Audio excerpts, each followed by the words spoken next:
চিত্রনায়িকা তানজিম তিশা দর্শকের জন্য নতুন চমক নিয়ে আসলেন। একই গল্পে দুটি চরিত্রে অভিনয় করবেন তানজিম তিশা এবং তার সিনেমা নায়ক হিসাবে থাকবেন তৌসিফ মাহবুব। চলুন বিস্তারিত সবাই এক নজরে দেখে নেই। চরিত্র যেমনই হোক, সহজেই তার সঙ্গে মানিয়ে নেন অভিনেত্রী তিশা। চরিত্রকে দর্শকের কাছে বিশ্বাসযোগ্য করে তোলার দারুণ পারদর্শী, যে কারণেই নির্মাতা রুবেল হাসান তানজিম তিশাকে পর্দায় তুলে এনেছেন ভিন্ন এক গল্পে, নাম গোলাপি।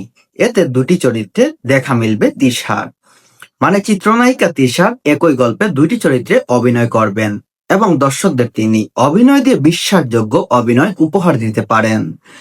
নির্মাতার কথায় প্রেম অথবা বিরহের গল্প তো অনেকেই দেখেছেন দর্শক, এবার গল্পটি সবকিছু ছাপিয়ে যাবে, কারণ এবার ছোট্ট পর্দায় তুলে আনা হয়েছে নারী কেন্দ্রিক গ্যাংস্টার ঘরোয়ানা গল্প, নাম গোলাপি, যার দুর্ধর্ষ চরিত্রে অভিনয় করছেন তানজিম তিশা।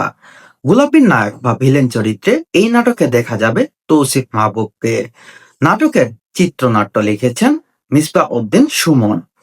মানে চিত্রনায়িকা তানজিম তিশার বিপরীতে নায়ক চরিত্রে দেখা যাবে তৌসিফ মাহবুবকে। নির্মাতা রুবেল হাসানের মতে চিত্রনাট্যে গোলাপীর চরিত্রটি যেমন যে কোনো অভিনয়ের জন্য বেশ চ্যালেঞ্জিং ছিল, সেটা শতভাগ উতরে গেছে তানজিম তিশা। তিনি বলেন, এই নাটক যেমন বাস্তব জীবনের চলচ্চিত্র তুলে ধরা হয়েছে, তেমনি পকেটমার থেকে গ্যাংস্টারদের রাজনীতি তুলে ধরা হয়েছে। রয়েছে পুলিশের চমক।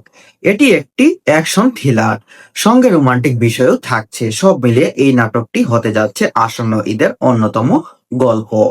নির্মাতার এই কথার সঙ্গে একমত পোষণ করেন তানজিম তিশা। তানজিম তিশা যেই চরিত্রে অভিনয় করতে যাচ্ছেন, যেই নাটকটিতে অভিনয় করতে যাচ্ছেন, সেটা অ্যাকশন এবং থ্রিলার এবং সেটা ঘরোয়ানা পরিবেশের একটি সিনেমা।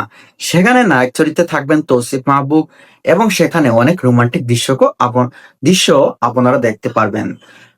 তানজিম তিশার কথায় খ্যাতির ভাবনা ঝরে পড়ে সেই কাজটি বেছে নেওয়ার চেষ্টা করে, যেখানে দর্শক তাকে নতুনভাবে আবিষ্কার করার সুযোগ পাবে। পরিণত শিল্পী হিসাবে নিজেকে উপস্থাপন করতে ভালো কাজের বিকল্প নেই, সেই ভাবনা থেকে অভিনয়ের জন্য গোলাপী নাটকটি বেছে নিয়েছেন।